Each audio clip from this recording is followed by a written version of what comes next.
Boa noite. Parentes e amigos do adolescente que morreu após ser atropelado na Aparecida, em Santos, há uma semana, realizaram um protesto hoje no bairro.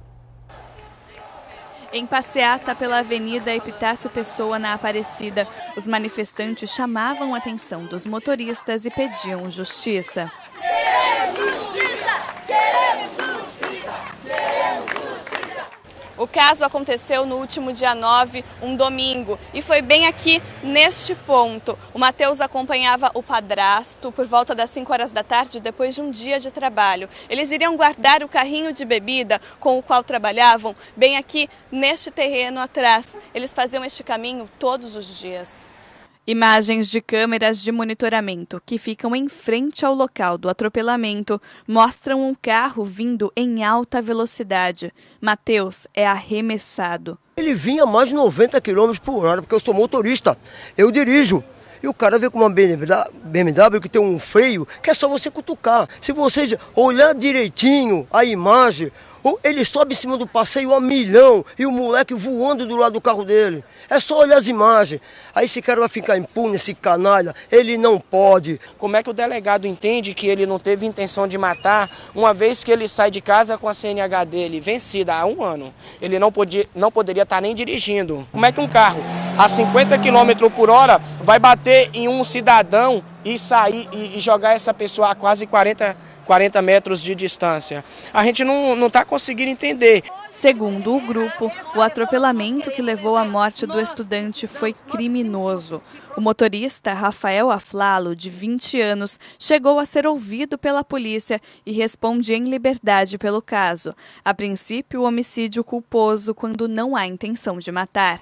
O resultado do exame de sangue, que aponta se ele estaria embriagado, não saiu. Ele nem foi até a delegacia, ele foi ouvido no hospital. O argumento dele foi de que ele perdeu o controle. Ele perdeu o controle? Então vamos lá. Ele perdeu o controle a 50 km por hora, qualquer leigo sabe que ele não ia chegar a essa brutalidade. Ele ia parar bater em qualquer muro aqui, mas ele não ia chegar a essa brutalidade. E dá pra ver que ele tentou fugir logo após a brutalidade, a barbárie que ele fez com o Matheus. Ele não prestou, ele não foi solidário, entendeu? Então, é essa resposta que a gente quer das autoridades. De acordo com a irmã da vítima, Matheus da Silva Nascimento, de 17 anos, trabalhava todos os dias para poder comprar uma moto. Ele sempre sonhou em fazer 18 anos porque queria tirar a habilitação dele, porque ele ia ser alisado no exército, ele queria servir no exército. Ele já tinha se alistado, ele estava conseguindo conquistar os sonhos dele. Tipo, de pouquinho em pouquinho, ele queria comprar a moto dele, que ele estava lutando, ele vinha pra praia de domingo a domingo. Ele só queria conseguir as coisas dele. Já estava se esquematizando tudo num local onde tira habilitação, já para poder entrar agora o 2018 com sua motinha e sua habilitação em mão. Cadê o Matheus? Quem vai viver esse sonho? Eu vou viver esse sonho por ele? Você vai viver? Ou será que a justiça que está tendo essa impunidade toda em cima do rapaz vai viver? A gente precisa de respostas e nós vamos atrás dessas respostas. O prefeito de Santos, Paulo Alexandre Barbosa, participou hoje do programa Ponto de Vista da Santa Cecília TV. Ele falou sobre a greve dos servidores municipais. Olá, estamos abrindo aqui mais um Ponto de Vista. Os convidados do programa foram o prefeito de Santos, Paulo Alexandre Barbosa, e o cientista político Alcindo Gonçalves. Uma das pautas foi a greve dos servidores municipais de Santos, que já acontece há 41 dias. A categoria pede um reajuste salarial de 7%. Este ano, 2017, em função da frustração de receita especialmente de 2016, nós tivemos queda de ICMS, de ISS, só desses dois tributos foram menos 100 milhões em 2016. Tivemos também, nesse início de ano, uma frustração de receita desses mesmos impostos aí no primeiro trimestre.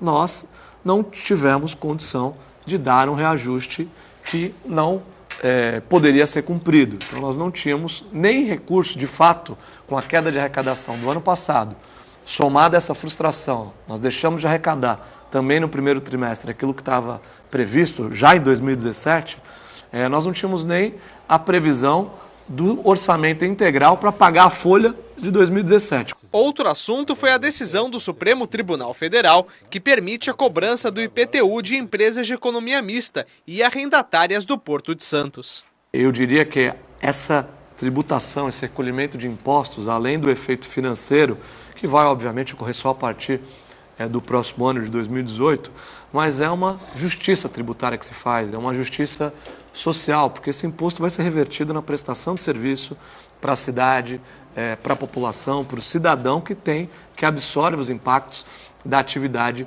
portuária. Amanhã é dia de Santo Expedito, um dos mais populares da Igreja Católica. Como já é tradição na cidade, a Igreja Coração de Maria preparou uma programação especial. 8 missas estão previstas para acontecer ao longo do dia e a programação é extensa. Quem vai dar mais detalhes para a gente é o Padre Cláudio Scherer. Padre, a programação já foi montada, né? O que os fiéis vão poder acompanhar? Esta é a 20ª festa de Santo Expedito que a Paróquia do Coração de Maria faz. E a devoção a Santo Expedito começou aqui na Baixada Santista inteira, em 1990, né, quando o Padre Orlando ele trouxe essa imagem bonita lá de cima. Essa imagem é uma imagem espanhola que estava lá no coro da igreja. É interessante que o padre ele fez uma promessa, não é? Porque havia desaparecido um paroquiano, ele sumiu, ninguém sabia onde ele estava, e toda a família preocupada, toda a paróquia preocupada, e aí então o padre ele fez essa promessa, ele disse, olha, se o moço, né, se o senhor desse notícia rapidamente, então que ele ia trazer a imagem de Santo Expedito e ia começar a espalhar a devoção aqui na região. E foi isso que aconteceu, logo o senhor deu a imagem, deu a notícia, né, dizendo que ele estava para o interior, porque ele não tinha se sentido bem, não estava muito bem consigo mesmo, foi para um familiar no interior, e aí o padre cumpriu a promessa, trouxe essa imagem aqui para a nave central da igreja e começou essa novena, que é uma novena perpétua, né? Há 26 anos, toda quinta-feira, a gente faz a novena Santo Expedito. E claro, no dia 19 de abril é o dia de Santo Expedito, então a gente celebra de uma forma mais solene, com estas 8 missas que nós teremos, e esperando que muitas pessoas venham aqui fazer a sua devoção. Nós temos a primeira missa às 7h30, depois às 9h, depois às 10h, ao meio-dia, às 14h, às 16h, que a Santa Cecília vai transmitir ao vivo, como já é uma tradição. A TV Santa Cecília sempre transmite essa missa ao vivo, ou seja, chega para toda a nossa Baixada Santista. Depois nós temos às 17h30 e às 19h a última missa. Depois, logo em seguida, nós temos uma pequena procissão, que a gente também começou pequenininha e agora vai aumentando essa procissão. Novamente, uma prova de que Santo Expedito ele faz muito sucesso no meio do povo cristão católico. Muito obrigada pelas suas informações. Imagina. Então fica o convite, né? E às 16h, transmissão ao vivo, então, na Santa Cecília TV. De Santos, Bianca Midlage para o Caderno Regional. Lançado em 2015, o skate elétrico ou hoverboard tem conquistado cada vez mais adeptos de todas as idades. Se você não conhece o aparelho, veja agora como ele funciona na matéria da repórter Bianca Midlage. O aparelho não se parece nada com o skate convencional. Considerado, além de um brinquedo, um meio de transporte, o skate elétrico pesa 10 quilos e é tem autonomia para andar 20 quilômetros sem precisar de carga. Esta pista foi montada em um shopping de Santos. A procura é grande. Eu achei bem legal, porque eu gosto de andar. Eu queria mas minha mãe fala que faz sujeira em casa, risca o chão, então ela nunca vai me dar. Mas quando eu vou na casa das minhas amigas, eu começo a andar. Estou melhor, mas ainda tem um pouco de insegurança. Como faz para perder essa insegurança? Só andando mesmo? Só andando e praticando. O skate elétrico anda conforme a movimentação do corpo. Basta se inclinar para a frente que o aparelho sai do lugar. É possível até rodar em 360 graus, posicionando os pés em direções opostas. Quanto mais para frente o corpo, mais rápido o equipamento se move. A velocidade pode chegar aos 10 km por hora. E se engana quem pensa que toda essa tecnologia é coisa de gente preguiçosa. De acordo com esta educadora física, os benefícios vão além de um melhor equilíbrio. Ele faz gestos onde dá maior intenção de força numa perna, depois ele troca de perna para que haja esse giro e que faça o movimento do skate eletrônico, né? E observa também que as pernas ficam sempre dobradinhas e o quadril sempre se movimentando levemente. Isso trabalha, isso recruta muitos músculos dessa região do tronco, que a gente chama de core. e que está super em moda, né? E como skate elétrico é indicado para pessoas de todas as idades, eu resolvi testar. Agora vai!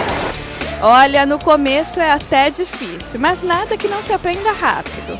Não sei se eu usaria como meio de transporte, mas para diversão vale a pena. Futebol. O técnico Dorival Júnior já definiu o time titular do Santos para a partida contra o Santa Fé na quarta-feira. Vanderlei, Vitor Ferraz, David Braz, Lucas Veríssimo, Jean Mota, Thiago Maia, Renato, Lucas Lima, Vitor Bueno, Ricardo Oliveira e Bruno Henrique estão escalados.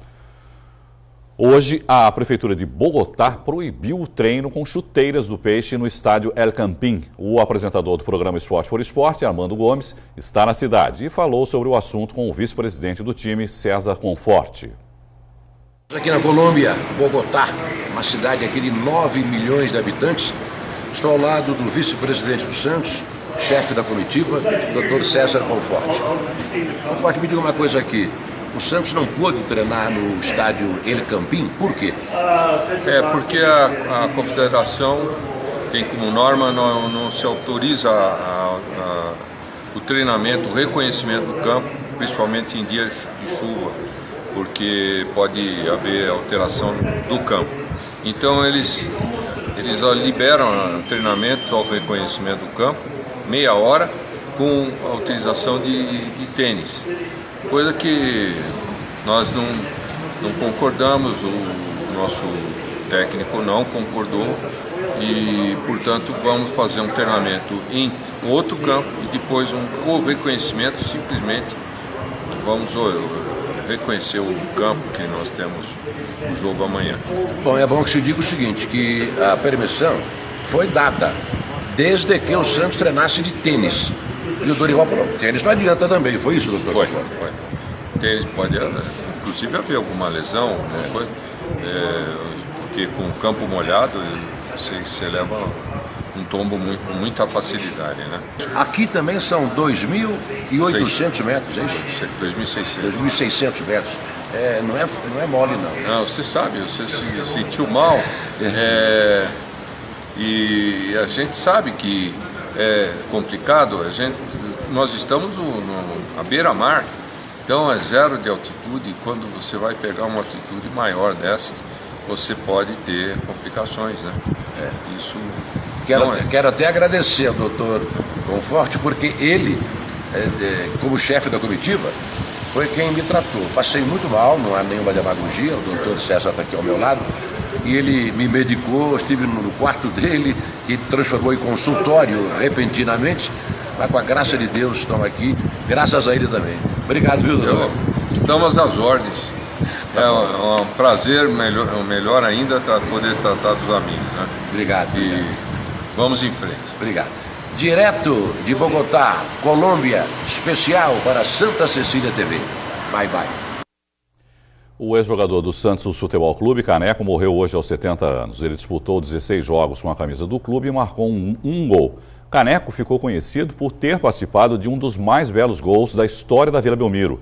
Contra o Botafogo de Ribeirão Preto, pelo Campeonato Paulista de 1968, ele pegou a bola no lado direito do gramado e deu uma carretilha em Carlucci e cruzou para Toninho Guerreiro, também já falecido, finalizar de calcanhar para o fundo das redes.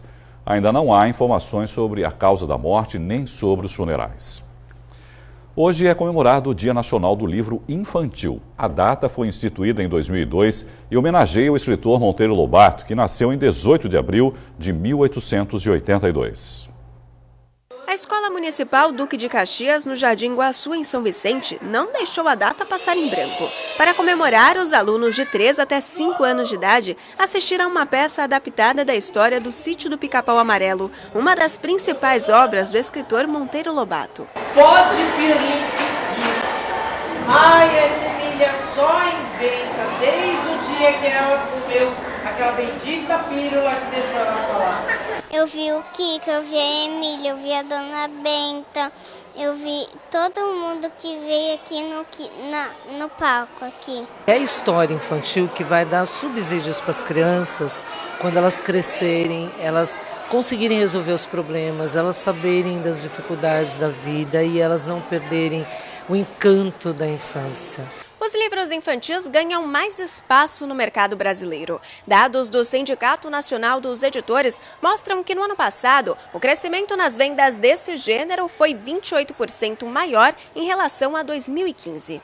A atividade que começa na infância pode se tornar um hábito na adolescência. É o caso da Beatriz. Ela começou a ler na escola aos 5 anos de idade e se apaixonou pelos livros. Eu gosto de ler porque quando você lê, você se interessa pela história, você entra em outro mundo. Segundo o diretor do curso de Pedagogia da Unisanta, a leitura quando criança traz diversos benefícios. A leitura ela aguça aspectos da imaginação, da criatividade da criança, que em outras mídias, por exemplo, ela já receberia pronta. Então ela imagina como seria o som, ela imagina como seria o local.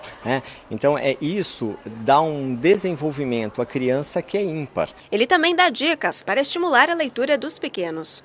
Eu diria aos pais, ao comprar os livros, não simplesmente compre e deem às crianças, leiam junto com eles, porque isso o exemplo na educação, ele é muito mais válido do que qualquer outra situação. Então, se você só compra o livro e acha que fez a sua parte, bacana, mas fez só uma parte, não fez a parte toda.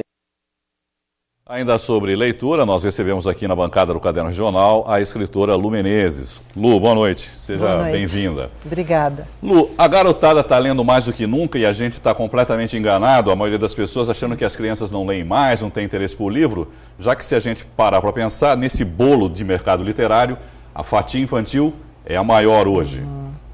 A criançada está lendo bastante, o que é muito bom. Mas eu acho que ainda poderia ler mais. Essa leitura na infância ela é extremamente importante, porque realmente trabalha a criatividade, começa a ajudar na criação de argumentação, pensamento crítico.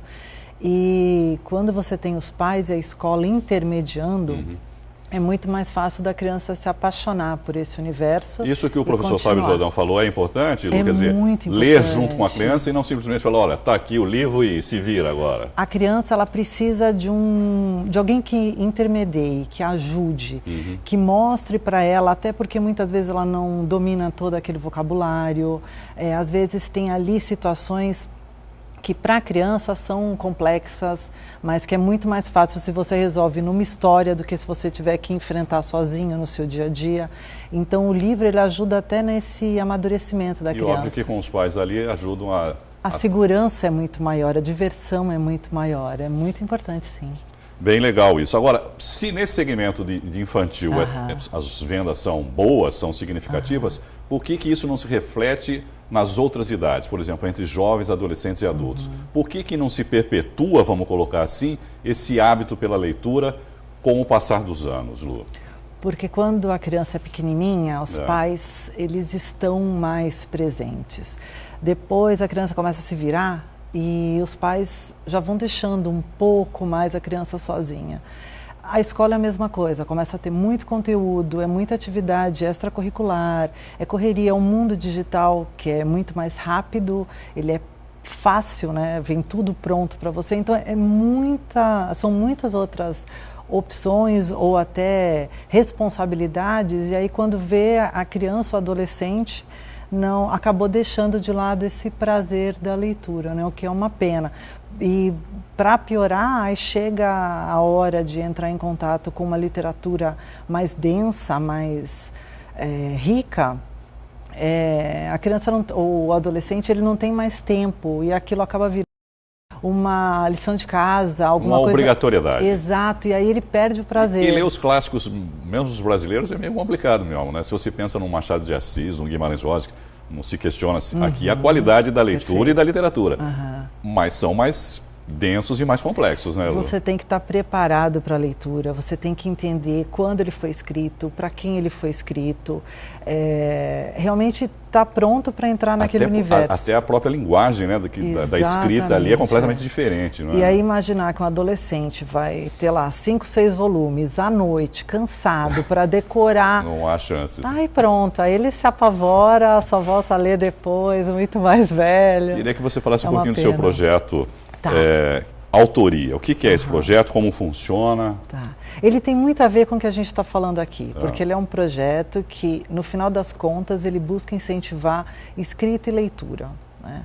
Porque uma coisa está ligada à outra também, né, Lu? Super. Porque se você não lê... Você lendo, você aprende a escrever, você escrevendo, você aprende a falar automaticamente também, não é? É isso mesmo. E desenvolve até a própria linguagem da pessoa. Se você não lê, você não tem bagagem, você não tem conteúdo para escrever. Você não sabe nem por onde começar. Vocabulário. Para pensar, você não tem esse raciocínio crítico. Então, se você não lê, você não produz. E a escrita, ela é algo que é orgânico, a maioria das pessoas. Só que assim como uma oratória que você exercita e melhora, a escrita é a mesma coisa. Se você praticar, você escreve melhor, você escreve bem, uma escrita funcional, que sensibiliza quem está lendo. E o Autoria, ele é isso, ele quer aproximar esse público, escritor e leitor, desse universo narrativo de uma forma extremamente prazerosa, de uma forma divertida e com informação de qualidade para todo mundo. Lu, obrigado, viu, pela sua participação com a gente aqui no Caderno Regional. Foi um prazer. Boa noite para você. Boa noite. Amanhã é o Dia do Exército Brasileiro. A comemoração da data já começou. A Banda Sinfônica Militar fez uma apresentação especial em Santos.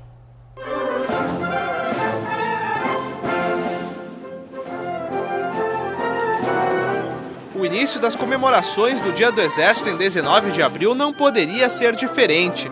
Na noite de ontem, o hino nacional brasileiro, tocado pela Banda Sinfônica do Exército, ecoou no Teatro Coliseu, em Santos. Mais de 200 pessoas lotaram o local.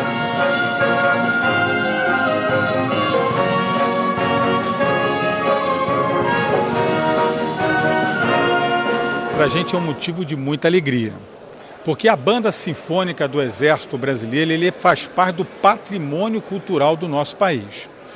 E esta banda ela foi criada justamente para mostrar à sociedade brasileira a importância que o Exército Brasileiro dá para a cultura nacional. A Banda Sinfônica do Exército se apresentou com mais de 70 músicos. O subtenente Gilson Souza é o maestro titular. Nós temos aí todo o instrumental de banda sinfônica, em específico a harpa, que é uma raridade nas bandas. No Exército não é somente a nossa banda sinfônica, existe a harpa, nós temos piano e um instrumento também diferenciado que é o violoncelo, violoncelo e contrabaixo também. O Exército tem 85 bandas espalhadas por todo o Brasil e essa é a única banda sinfônica. Ela tem um objetivo um pouco diferente das outras bandas, as outras estão sempre vinculadas aos quartéis e às atividades militares em si, e a banda sinfônica ela vem para poder ter uma relação com o público civil. A Banda Sinfônica do Exército completa 15 anos em junho e já recebeu diversos prêmios. Dentre eles, 2 muito importantes, que é o Prêmio Especial Cultural e o Prêmio de Melhor Projeto de Música Erudita. Ambos foram concedidos pela PCA, Associação Paulista de Críticos de Arte. Depois de 1 hora de música, A Saideira foi uma adaptação de um dos maiores sucessos de Jorge Benjor. O público aplaudiu de pé e foi embora encantado.